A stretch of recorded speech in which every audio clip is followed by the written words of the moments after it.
My name is John. I am the tattooed historian, and it's so great to be here with you. I'm trying out a new app, and we're going to see how this goes.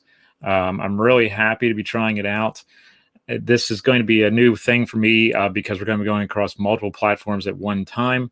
I'm actually going to be live right now on Facebook and YouTube, which is just awesome, and I'm really happy to be trying this out. Tonight's presentation, as you saw earlier when I first came on, is eating on the go, rations on the Gettysburg campaign, and this is something that I've been interested in a long time, or for a long time, because I love food history and I love logistics, and this is kind of my thing. So this was actually a presentation that I did last October, and I did it at a conference, and I figured it was time to put it on here. I forget how many people were at the conference, maybe 35 or 40, and it's time to bring it live on here. And I wanted to do something by myself to try out this new system, and I hope everything sounds good. I hope everything looks good. I have a lot more buttons to press, but it should be fun. It should be fun to see how this all pans out and goes from here.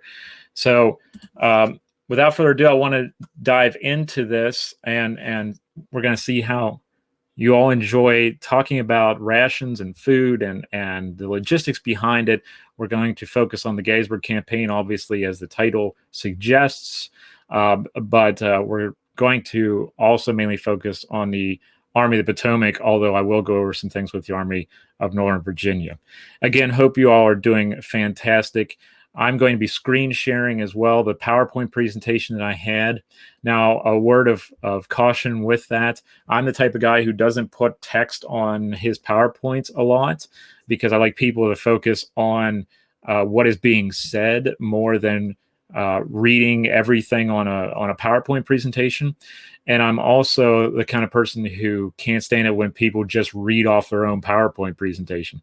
So I try to do two things at once. I try to allow the audience to be in the moment and engage. And I'm also trying to prevent me from standing before you or being here on this screen and just reading what is coming on the screen. We all can read, and we can make the most of the situation in that way. So without further ado, let's get into the screen share process of this. And I'm going to take a couple things down here to make this come to life a little bit for you. I'm going to tear my brand down there off of that portion, and I'm going to go into the share screen format, and we'll get started. So again, thank you all for joining me this evening. This is going to be an awesome thing to speak about, and it's something that I really enjoy greatly. As I said, usually when I was doing interpretation in the field, I would be the one who would cook, and I loved to do that. I love to fry up the salt pork and eat the hardtack and do that kind of stuff. So this is right up my alley here, where I was worried about and wondering about food history. So the title is slightly different on the PowerPoint, but this is exactly what I had done last year at a Civil War conference, and I really wanted to bring it to you guys tonight so I can also try out this new format. So thank you again for joining. Hope you enjoy it. First off, Alpheus Williams, July 6th, 1863, says, "Few appreciate the difficulties of supplying an army. If you will calculate that every man eats or is entitled to eat nearly 2 pounds a day, you can easily estimate what a large army consumes." I want to go over things that we take for granted. I want to talk about something that we often don't look at when it comes to Civil War history, and that's what these guys are eating out of their haversacks and what they are experiencing trying to get foodstuffs. I am not an operational historian. I've never moved a division of infantry or refused the flank of a line or anything like that. But what I have done, and what we all have done, is we have eaten. So we can connect with these men in that way and try to understand what it's like to go hungry and what it's like to have a full stomach for the first time in days. Now, I can make this talk simply about being issued rations and preparing them in the field as the men would have done on the lines of march to Gettysburg. But I feel it's important that we know what channels were used to get the food to the men in the field on campaign. It's a tremendous logistical undertaking, one that we as historians and just lovers of history often overlook. We sometimes forget just how much these men had to get to survive their daily lives, not just on the battlefield, but around the campfire. With that in mind, let's consider just how much effort it took to feed an army on campaign in the summer of 1863. To get a better understanding of conditions throughout the war, I'm mainly going to focus on the Army of the Potomac, as I said in my introduction, because their lines of supply emulate more ideal conditions for the textbook commissary subsistence. So when we talk about the Army of the Potomac at Gettysburg, we're talking about, and this issue, we are talking about what was a textbook issue at that time. We're not talking so much about foraging off the land, but we will go over that. But this is what was supposed to happen with foodstuffs. What I will say about the Army of Northern Virginia during the campaign is this: much like European armies in the early 19th century and before, Lee's army is subsisting off of the land around it. The Army of Northern Virginia receives its final real supplies, if you will, at Staunton, Virginia, before driving north. Robert E. Lee wished that all procurements from thenceforward be handled by the quartermaster commissaries, and that supplies would be paid for or civilians receive a receipt for future payment. However, all this did not go as planned either. The Great Valley, which is pictured here before you, is Lee's highway into the north. He's driving through an area that has a population density of about 45 people per square mile. And that being said, with that many people per square mile, there is a lot of subsistence in this area. The midsummer time frame of the campaign, from early June until July of 1863, is ideal for crops in this area of the nation. The harvesting season was in full swing at this time, and there were foods such as beans, blackberries, cherries, cucumbers, potatoes, squash, strawberries, cabbage, onions, peas, and spinach. So there's a large abundance of foodstuffs out there waiting to be taken during foraging expeditions. With the size of Lee's army mixed with the road systems and farms which it could be passing through, it is not out of the realm of possibilities that at times his men are foraging nearly 2 miles on either side of the column.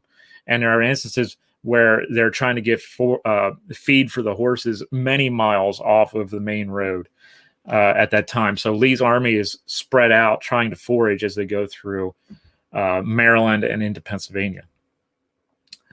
As I stated, though, when we first began, I would like to start with, or I would like to maintain our focus with the Army of the Potomac, the Union Army of the Potomac, because we're going to be able to look at supply chain systems and how the ration system was supposed to work, how it was supposed to be carried out. However, there were some delays and inconsistencies with that as well, and we will see that here in the near future. First, we'll talk about the subsistence department as a whole. The subsistence department was originally organized in 1818.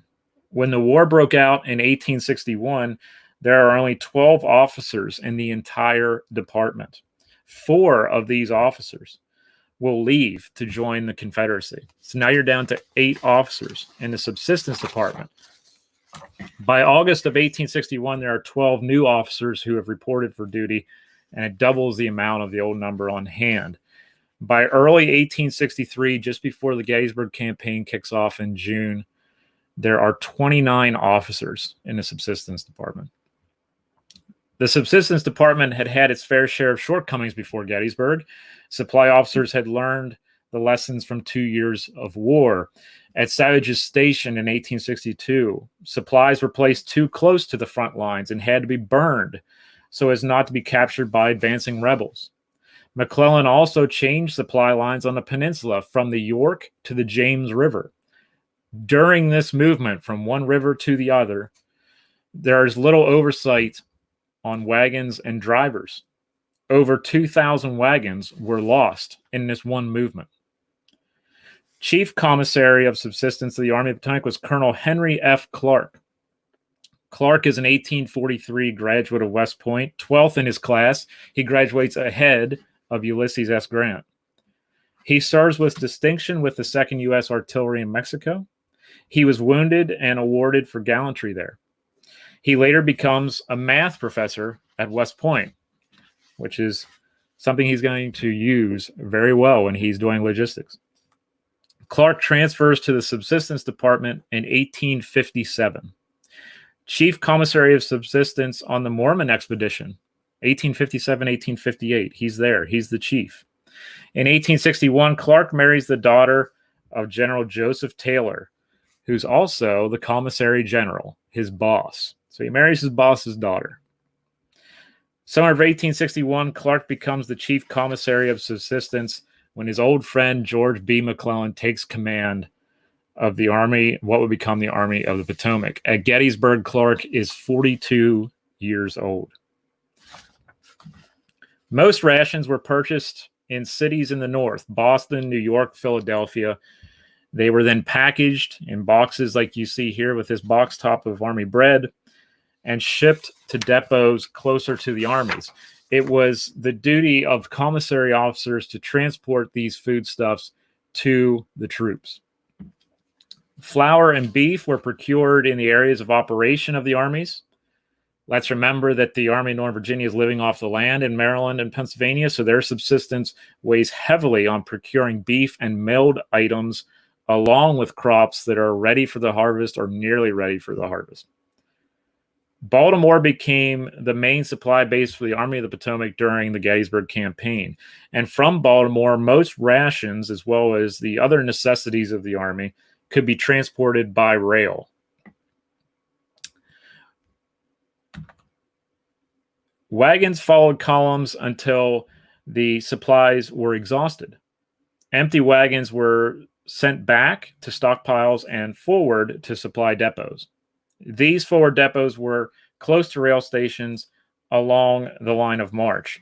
As a secondary asset, most rail stations also provided communications via telegraph to larger supply areas for redistribution of materiel. So there's this constant communication going on. We need this much hard bread. We need this much of this.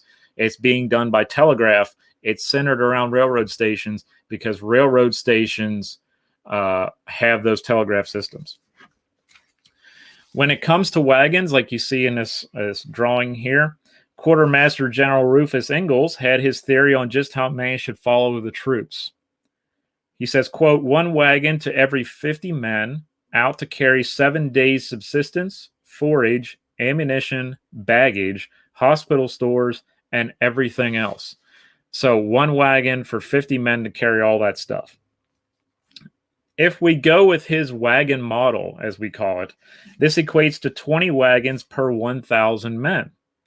20 wagons to carry all the necessities of 1,000 men on campaign. Meade's Army of the Potomac is going to be a bit fatter with these wagons.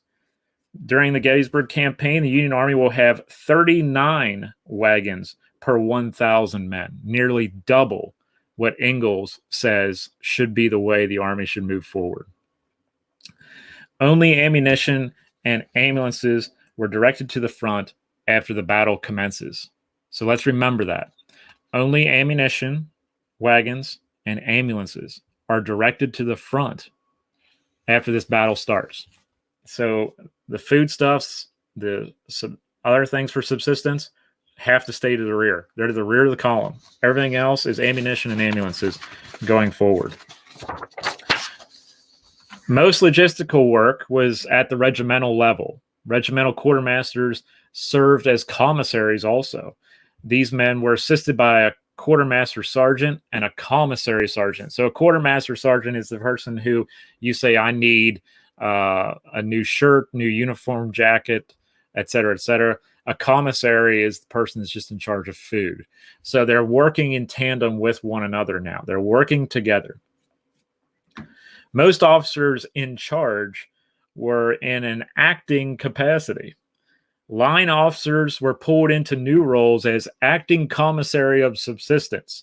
Therefore, we have volunteer officers with little to no background in subsistence of a regiment now being placed in charge of supplying the men with the necessary rations. This can be quite confusing for new officers who are trained the evolution of the line, not the distribution of hardtack. So you can imagine if you've never had any training on how to procure this food, how to issue it out, it's just whichever way you can get it. And now you have entire regiments who are full of these officers who have never done this before. The marching ration or the campaign ration was meager at best. The daily ration to be consumed by a soldier was this: 12 ounces of pork or bacon, or 1 pound 4 ounces of salt or fresh beef, so salt pork, things like that. 1 pound of hardtack, or 1 pound 4 ounces of cornmeal. Desiccated vegetables. These came in a 1 ounce block, 2 to 3 inches square. These are prepared vegetables, and they're dried in a kiln. When soaked, they swell up, and they're not very flavorful. Many of the men decide to call them desecrated vegetables. 10 ounces of coffee. This was a really cool thing to me. Since I'm a coffee drinker, I wanted to know why this stuff was so strong. Some of these men would say that you could basically float a wedge, a metal wedge on top of the coffee. It was that strong. So I found out that Rio coffee was often called Rio coffee. This was used. It was pungent. It was bitter. It reminds us that one soldier said that he could float a lot of stuff on his coffee, including these iron wedges. By the mid-1840s, Brazilian coffee exports equal 20% of the world's maker. Army commissary contracts are with these Brazilian growers in large quantities from 1861 to 1865. So these men are drinking some of the strongest Brazilian coffee. And it's also the world's maker of coffee at this time, most of it. 15 ounces of sugar to throw into that coffee as well, just in case you need to get even more wired on top of everything else.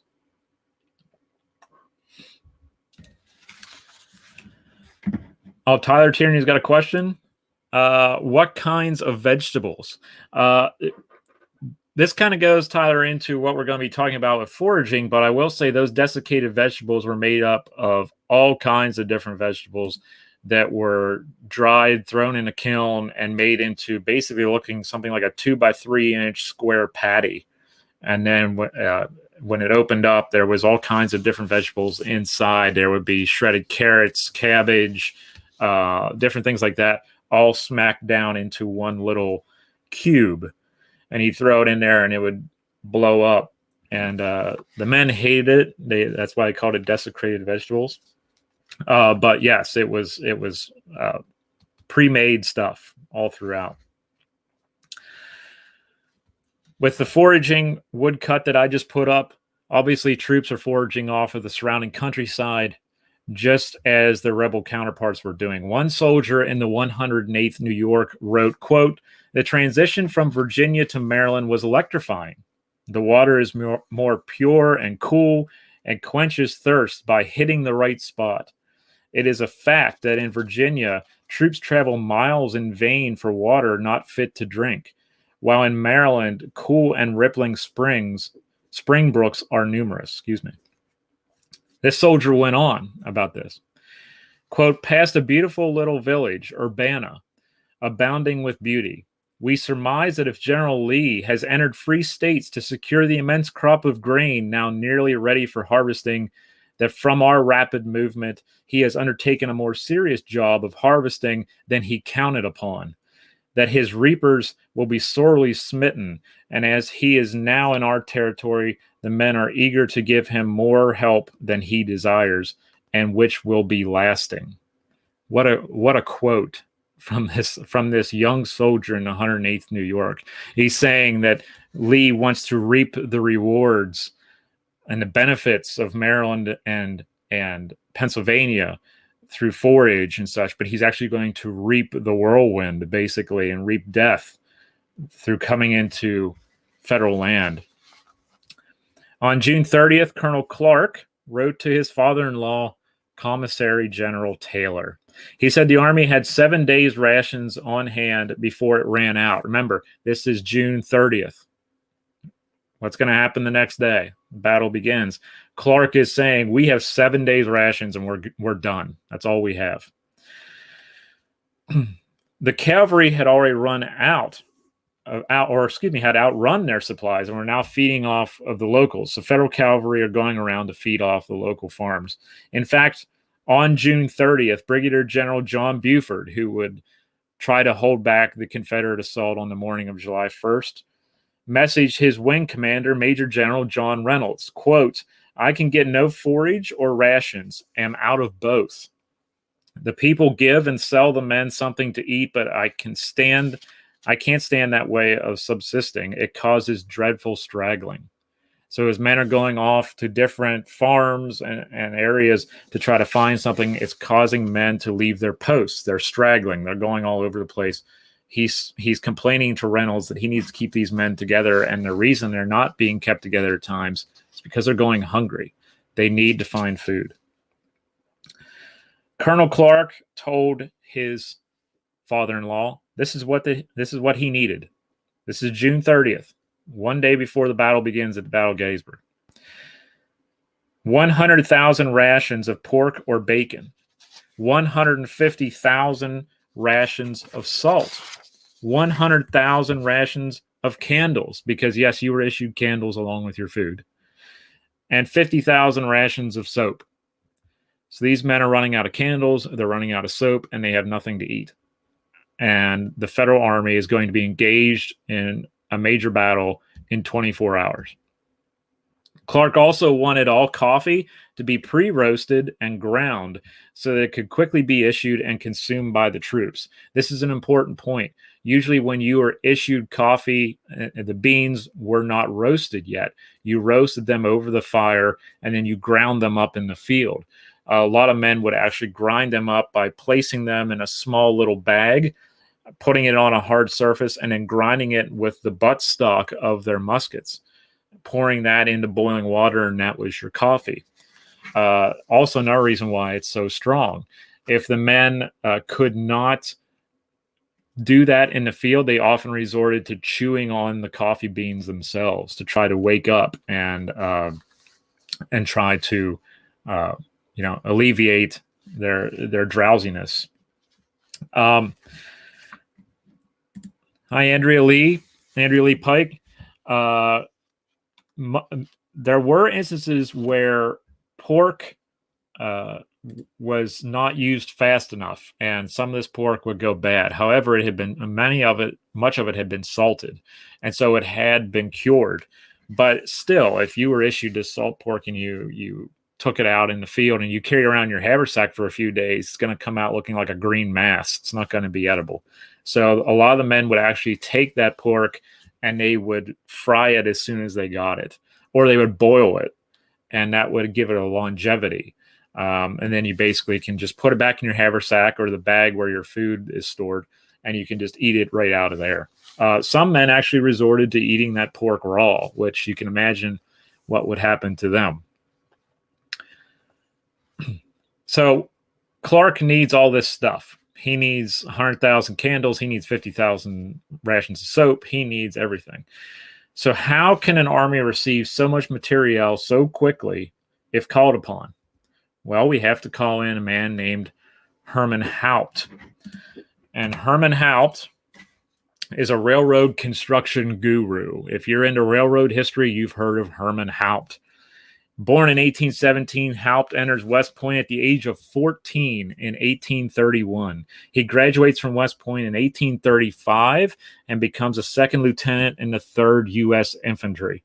He resigned his commission the same year, the summer of 1835. He leaves. It's not for him. In 1836, Hupp becomes the assistant engineer in service to the state of Pennsylvania.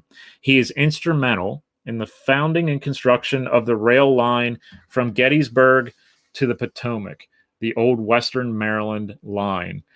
He's already, this is 1836, he's around the area of Gettysburg. So guess who becomes a factor? Herman Hupp. From 1840 to 1847, he's a professor of mathematics at Pennsylvania College, now Gettysburg College.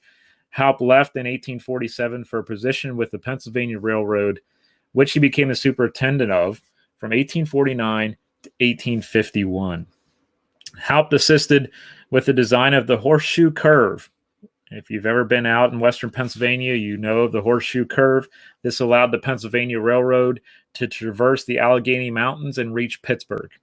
Still a marvel to this day. Hupp received numerous appointments to military positions during the Civil War, but often shrugged them off or didn't want to deal with the bureaucracy and red tape. Smart man. He preferred civilian workers to soldiers. He had railroad construction crews numbering in the hundreds, almost fully staffed by former slaves. So Hupp doesn't want to deal with the soldiers or anything like that. He would like to deal with civilians for the work. Hupp was called upon to look into the rail lines along the Army of the Potomac's route of march, and Hupp got right to work, as he often did. He knew the rail line they were using, and he helped find the routes. So what I'm going to do is I'm going to screen share something else for you. I'm going to stop this screen share for just a second, and I'm going to share a different screen with you. I actually have a map for us. And what I will do here is go to my map on my other screen. There you can see my cursor. So what I want to show you here very quickly is the area that we are talking about. Here is Baltimore. Down here, the main supply area for the Army of the Potomac during the Gettysburg campaign. Here is Westminster, Maryland, which will come into our story here momentarily. And then here is Gettysburg, northeast of Westminster. So you can see this line of supply. The rail lines from Westminster to Baltimore are 29 miles in length. You cannot pass on the Western Maryland line. There were no passing sidelings. From Gettysburg to Westminster, it was 24 miles, and this all had to be done via wagon. So from Baltimore to Westminster by rail, Westminster to Gettysburg by wagon train. So you can see how far this all is. We're talking 53 miles from start to finish, from Baltimore to Westminster to Gettysburg. The route from Westminster, once we are offloading from the rail at Westminster, the wagon train will then go to Taneytown, skirt north, and you can see where it ends. There's Devil's Den, the Round Tops. It's going to come up the Taneytown Road. And if you remember the other day, I was near the near Meade's headquarters. Here's Meade's headquarters, right here. And I was standing approximately here when we had our discussion about the Taneytown Road. So these rations are going to come right up this road from Taneytown, obviously. It was great. They made all the roads like Taneytown Road and all that. You knew exactly where those roads were going. So again, one-way rail from Baltimore to Westminster, and then wagon train, Westminster, Taneytown, Gettysburg. Just to give you a relative idea of what we're talking about with the sheer scope of how far this stuff has to travel. It has to travel a long, long way. Pull up my PowerPoint for you one more time here. Thank you for your patience. I'm working with this new thing, and it's been something new to take in. So thank you for that. Hupp directed 5 to 6 trains to run simultaneously up that single track from Baltimore to Westminster, offload at Westminster, then reverse back to Baltimore. Meade was to have troops in Westminster to offload all of those trains. No telegraph was available at the Westminster station, so Hupp set up a pony express service to communicate between Meade, Westminster, and Baltimore. He also ordered the 400-man Railroad Construction Corps, made up mostly of former enslaved people, to rebuild the Northern Central Railway and Gettysburg Railroad as the campaign and battle progressed. Hupp calculated that he could have 1,500 tons of supplies from Baltimore to Westminster per day and remove 2,000 to 4,000 wounded men to Baltimore for recovery. So he's not only thinking of sending these trains to Westminster and then just backing them up. He's going to send the trains to Westminster, and then you're going to load up the wounded, and I'm going to take them back to Baltimore. So these trains are full both directions. That's what Hupp is doing. He's a logistical genius in this way. He knows exactly what needs to be done. Quartermaster Rufus Ingles wrote in his official report after the battle that, quote, the wagon trains and all impediments had been assembled in Westminster on the pike and railroad leading from Baltimore at a distance of about 25 miles in rear of the army. No baggage was allowed in front. Officers and men went forward without tents and with only a short supply of food. So if you're an interpreter, reenactor, let's keep that in mind, that no baggage was allowed in front. Officers and men went forward without tents and with only a short supply of food. So think about that when you're going to your next event, hopefully in 2020, but maybe in 2021. The rations which Colonel Clark had asked for on July 1st and the night of June 30th were now arriving on July 2nd. However, orders to move the rations to the front were not received until late on July 3rd. There's a battle going on. They need ambulances and ammunition wagons. They don't need this stuff right now. When this order was given, 60,000 rations and 250 head of cattle were put on the road for the Union Army's 3rd Corps alone. One corps, 60,000 rations and 250 head of cattle.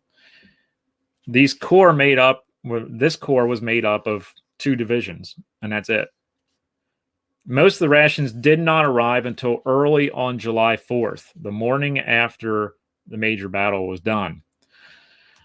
The hundreds of wagons and heads of cattle being driven from Westminster must have been an astounding sight and a beautiful sight for the men on the line. Some of them had not eaten in days. So when we talk about how worn out Meade's army is, some of these men hadn't eaten for days and days. One soldier of the 1st Corps, who was captured on July 1st, escaped his captors on the morning of July 4th when they were leaving. As he was approaching the line, he saw these wagons making their way to the front. Quote, we soon filled our haversacks with coffee, sugar, pork, and hardtack, the standard articles of a soldier's diet. After the battle, after action reports began to flow up the chain of command. What went right? What went wrong? General Chief Henry Halleck wanted to slim the number of wagons to what Rufus Ingles had wanted before, 20 wagons per 1,000 men. And of course, Halleck gets his way. And the number was instituted in late summer of 1863, after the Gettysburg campaign, obviously. If the Army of the Potomac had gone to Gettysburg with 20 wagons per 1,000 men instead of 39 wagons per 1,000 men, the Army would have shed 1,700 wagons from its line of march. So the Army is getting slimmer, and it's becoming a force to be reckoned with, which is moving quickly. Imagine that. 1,700 wagons could have been shed from this army if they just would have went with those original numbers. Colonel Henry Clark remained chief commissary of subsistence until he requested a transfer to a commissary posting in New York in 1864. In 1865, he would be breveted as a major general. Clark stayed in the post-war army, becoming Phil Sheridan's chief of commissary in the Department of Missouri and dies in 1887. Quartermaster General Rufus Ingles went on to run the largest port operation in the Western Hemisphere, City Point, Virginia. He returned to Washington after Lee's surrender at Appomattox. He was given the rank of colonel in the regular army and stayed on at posts in San Francisco, Chicago, and New York City. He became the 16th Quartermaster General of the U.S. Army in 1882 and received the rank of Brigadier General. He would retire the following year and die in New York City in 1891 at the age of 74. What about Herman Hupp? Herman Hupp took a train to Washington just after the battle and informed Abraham Lincoln that Lee's army wasn't being chased hard enough by George Meade, thus beginning arguments which we still have to this day about Meade's follow-up operation after the battle. Hupp left the service later in 1863 and went on to become one of the nation's finest railroad designers, operators, and even financiers, although he would lose most of his fortune due to the Hoosac Tunnel in western Massachusetts. So if any of you are from Massachusetts, you've probably heard of it or seen it. He and his wife would purchase a small resort on Mountain Lake in Virginia, and he would later prove the worth of transporting oil through pipes. Hupp would die from a heart attack at the age of 88 while traveling on a Pennsylvania Railroad car in Jersey City, New Jersey. He passes away on the railroad. A fitting thing. It's something that we would think about in a novel.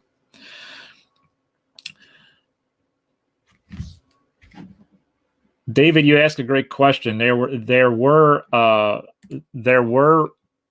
men in the army who did just that. They were trade men. They were butchers. They were cooks. They had done this back home. They would do that. They were men hired out to do that work for the slaughter of cattle and such for foodstuffs. That would all be done in the field. There we go. You're absolutely right, Tom, with that. I do want to say that many people didn't know these basics. They were doing it at home. This is a different time in that regard. It's often said that an army, like a serpent, moves upon its belly. And without the efforts of Ingles, Clark, and Hupp, the Union Army could have easily been in the same position as their Confederate counterparts on July 4th. A countryside around them picked clean from their hard-fought campaign and no way to hold their position. One army was wounded from a great struggle and had little supply left and nowhere to turn but back south, while the other, equally demoralized, was utilizing its home field advantage to fill the stomachs of its troops. It is not always about the bullets and shells. We must also look to the haversacks for further answers as to the capabilities of an army on campaign, something we too often, I believe, overlook. We often think about what's in the ammunition box, and we don't think about what's in the haversack. So we have the arguments and we have the discussions about why didn't Meade follow up so quickly. Herman Hupp blames Meade for it, but at the same time, many of the men hadn't been issued rations for days. And so we have to take that into consideration. That's something that we could talk about with Jennifer Murray on a future live stream, which we will be doing on the 13th of June. But we must consider these foodstuffs as just as important as ammunition.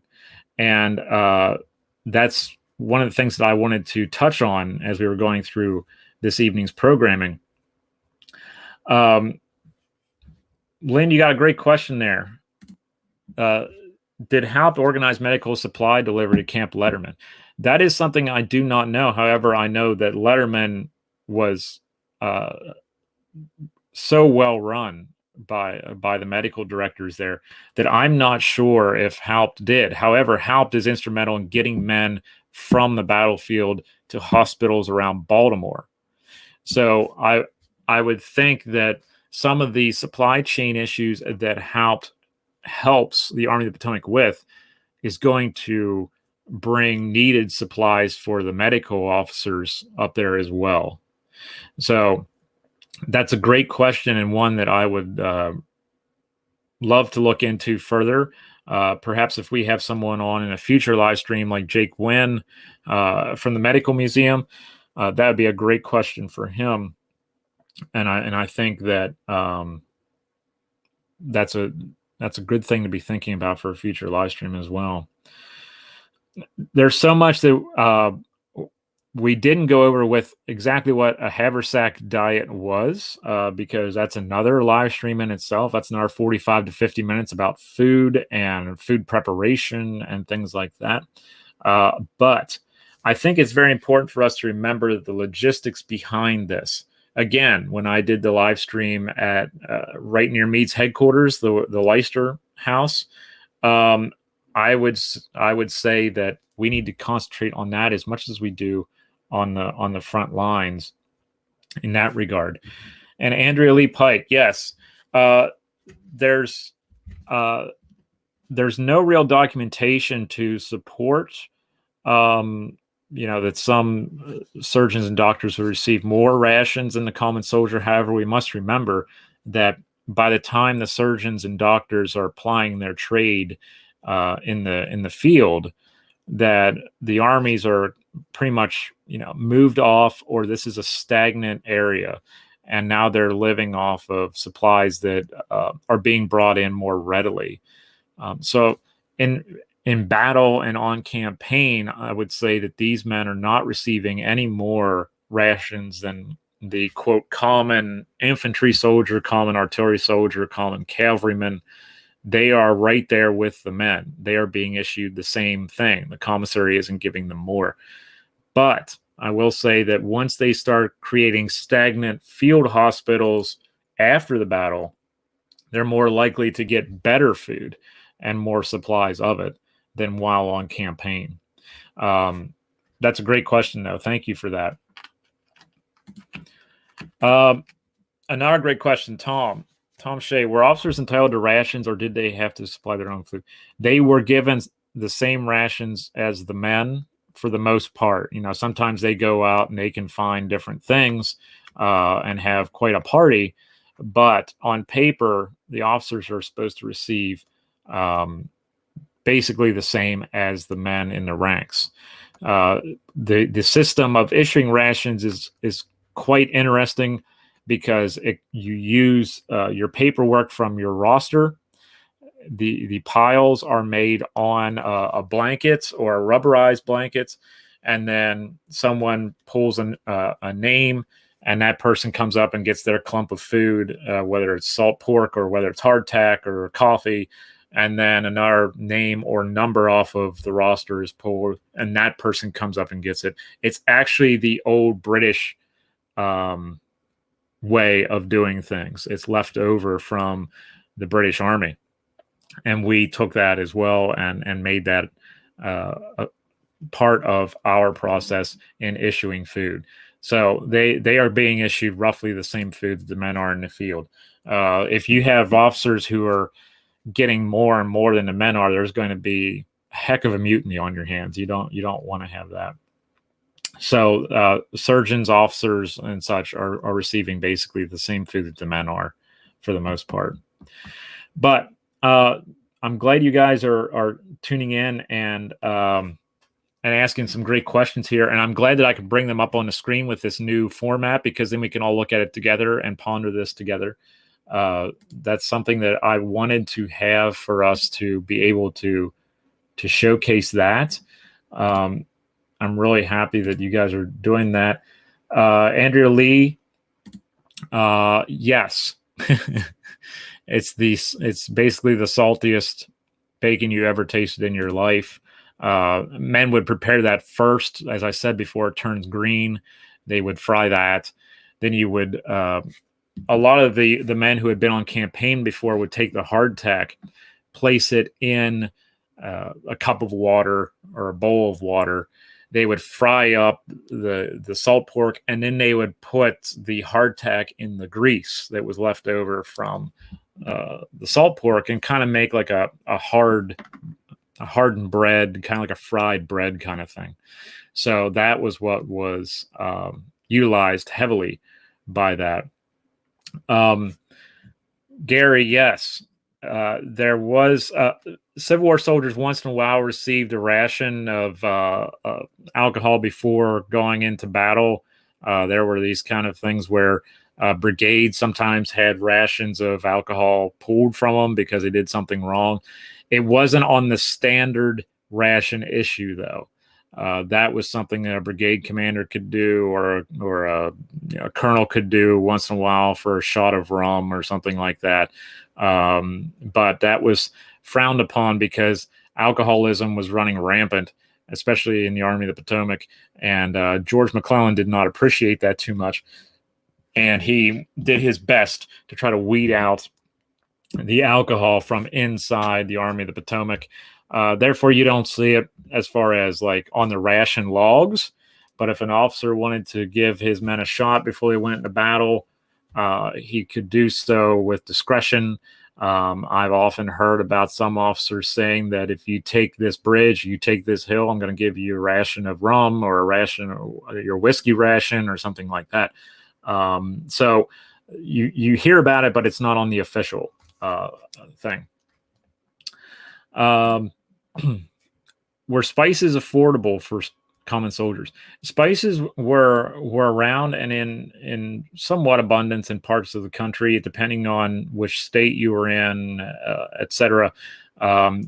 Spices were readily available in Maryland and Pennsylvania. Obviously, Virginia and other areas, it was being stripped bare, and that was kind of a blow to some of them. However, salt was slowly starting to be in abundance due to salt mining, and you see those areas being fought over pretty aggressively, because if you have the salt, then you can cure meat, and that's why that takes place.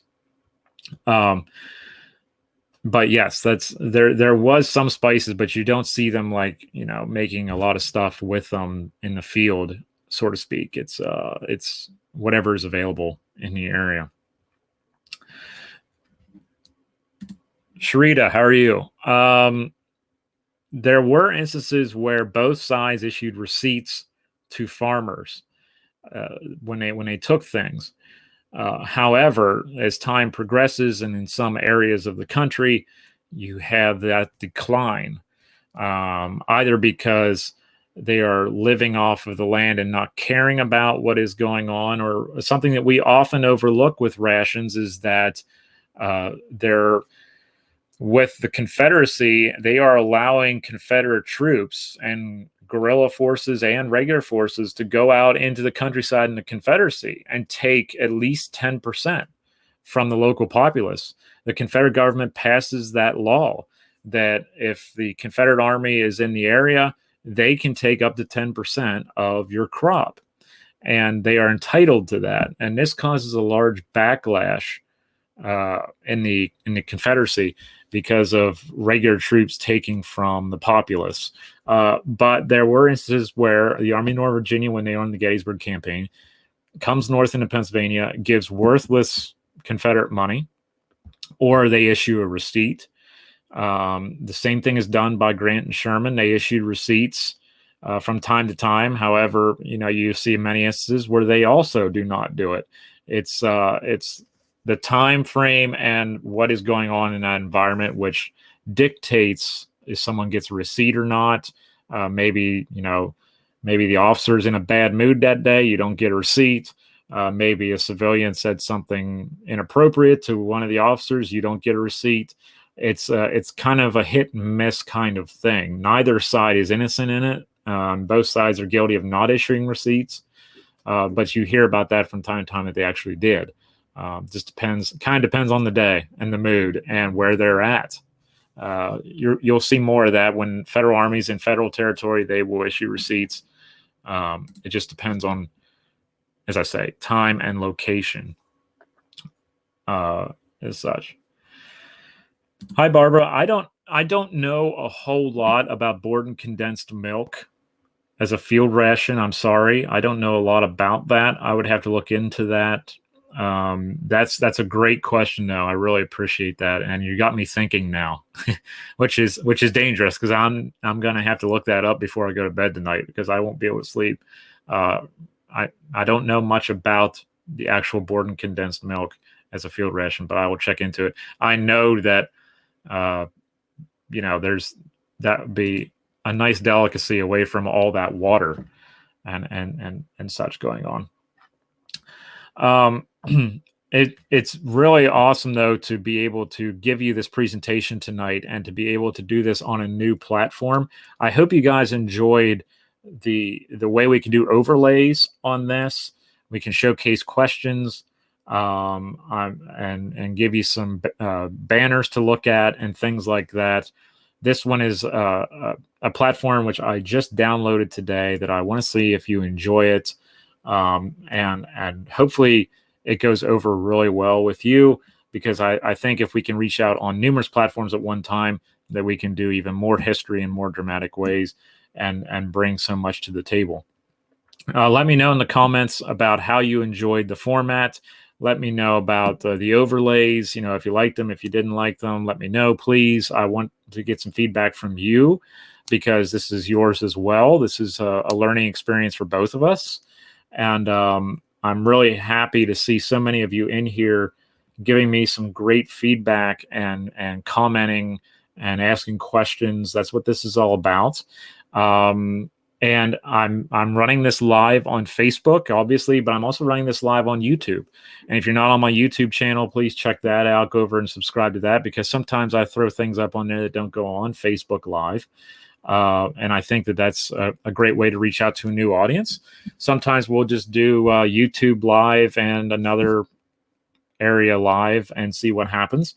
But I've really enjoyed the way that I can see your comments from wherever you're at. We can pull this up onto the screen and people can see your questions and we can answer them together or whatever else.